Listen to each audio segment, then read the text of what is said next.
इतना crispy, tasty और instant बनने वाला नाश्ता जो बच्चों का फेवरेट बन जाए और उन्हें पता भी ना चले कि इसमें वो हेल्दी सब्जियां हैं जो वो नॉर्मली खाते ही नहीं है। चलो बनाते हैं। सबसे पहले एक बाउल में ले 1 कप सूजी, हाफ कप बेसन, चॉप प्याज, शिमला मिर्च, कद्दूकस किया अदरक, हरी धनिया और चॉप पालक। घर पर जो भी सब्जी अवेलेबल हो आप वो भी ऐड कर सकते हो। अब धीरे धीरे पानी ऐड करते हुए मिक्स करें जब तक स्मूथ बैटर रेडी ना हो जाए। अब इसमें ऐड करें कुछ बेसिक मसाले जैसे कि हल्दी, कश्मीरी लाल मिर्च पाउडर, गरम मसाला, ब्लैक पेपर और स्वाद अनुसार नमक। मसालों को बैटर में अच्छे से मिक्स करें।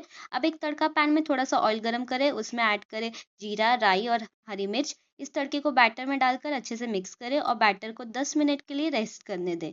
10 मिनट बाद बैटर में ऐड करें इनो। एक्टिवेट करने के लिए थोड़ा सा पानी और एक ही डायरेक्शन में मिक्स करें।